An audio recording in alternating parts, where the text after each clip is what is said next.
بسم اللہ الرحمن الرحیم۔ السلام علیکم ناظرین، ایک دفعہ کا ذکر ہے کہ حضرت خواجہ حبیب اجمی رحمۃ اللہ علیہ جو کہ بڑے جلیل القدر اولیاء میں سے تھے، طریقت میں آپ حضرت خواجہ حسن بصری کے خلیفہ تھے۔ ابتدا میں بہت دولت مند ہوا کرتے تھے لیکن سود خور تھے۔ ہر روز تقاضا کرنے جاتے اور جب تک رقم وصول نہ کر لیتے اسے نہ چھوڑتے۔ ایک روز وہ کسی مقروض کے گھر گئے لیکن وہ گھر پر موجود نہ تھا۔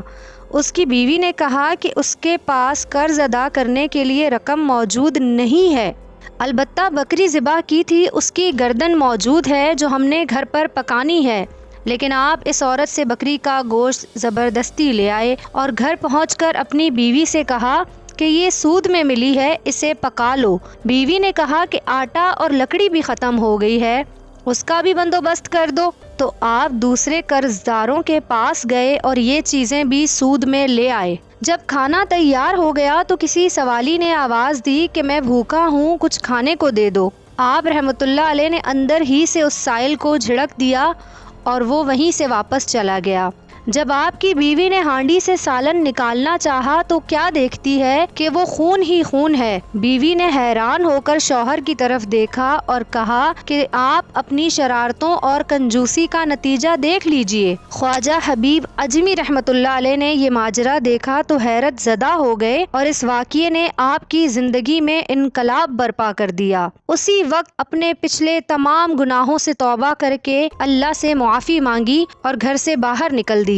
وہ جس راستے سے گزر رہے تھے وہاں کچھ بچے کھیل رہے تھے، انہوں نے خواجہ صاحب کو دیکھ کر چلانا شروع کر دیا کہ ہٹ جاؤ، حبیب سود خور آ رہا ہے، ہم پر اس کی گرد بھی پڑ گئی تو ہم بھی ایسے ہی ہو جائیں گے۔ یہ سنا تو آپ تڑپ اٹھے اور ندامت سے سر کو جھکا لیا اور کہنے لگے کہ اے رب، بچوں تک تو نے میرا حال ظاہر فرما دیا۔ خواجہ حسن بصری رحمۃ اللہ علیہ کی خدمت میں حاضر ہو کر توبہ کی اور سب قرض داروں کا قرض معاف کر دیا، اپنا سارا مال و اسباب راہ خدا میں دے ڈالا اور وہ عبادت و ذکر الہی میں مصروف ہو گئے۔ کچھ عرصے کے بعد وہ پھر انہی بچوں کے پاس سے گزرے تو وہ سب بچے خاموش ہو گئے اور کہنے لگے کہ وہ دیکھو اللہ کا بندہ جا رہا ہے۔ یہ سن کر آپ رونے لگے اور کہا کہ اے اللہ، بے شک یہ سب تیری طرف سے ہے۔ جب اس طرح عبادت کرتے ایک مدت گزر گئی تو ایک دن بیوی نے شکایت کی کہ ضرورت کیسے پوری کی جائے۔ آپ نے فرمایا کہ اچھا میں کام پر جاتا ہوں، مزدوری سے جو ملے گا لے آؤں گا۔ چنانچہ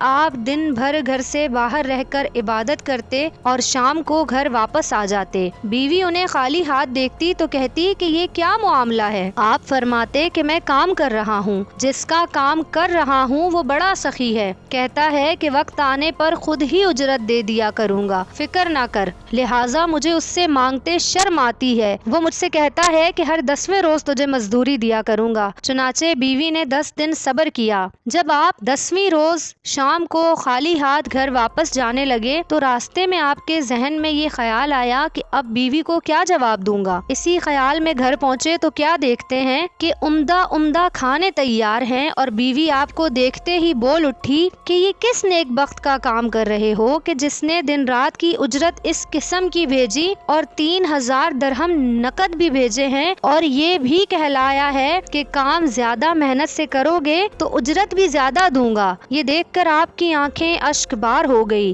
خیال گزرا کہ خدائے پاک نے ایک گناہگار بندے کی 10 روز کی عبادت کا یہ صلہ دیا، اگر زیادہ عبادت کروں گا نہ جانے وہ مجھے کس کس چیز سے نواز دے گا۔ یہ خیال آتے ہی خلائق دنیا سے بالکل الگ ہو گئے اور ایسی عبادتیں اور ریاضتیں کی کہ اسرار الہی بے نقاب ہو گئے اور عنایت الہی کا نزول شروع ہو گیا اور آپ کو مستجاب الدعوات کا درجہ مل گیا۔ ناظرین، اس واقعے سے یہ بات واضح ہوتی ہے کہ حقیقت ہے کہ اللہ تبارک و تعالی کسی کی محنت کو رائیگاں نہیں جانے دیتا، بے شک جو جتنی محنت کرے گا اسی قدر وہ صلہ پائے گا۔ اس واقعے سے ہمیں یہ سبق ملتا ہے کہ ہم اپنے گناہوں سے سچی توبہ کر کے واپس لوٹیں تو اللہ ضرور ہمیں قبول فرمائے گا۔ اس لیے مایوس نہیں ہونا چاہیے بلکہ سچی توبہ کر لینی چاہیے، اسی میں ہماری نجات ہے۔ اللہ تبارک و تعالی ہم سب کو عمل کرنے کی توفیق عطا فرمائے، آمین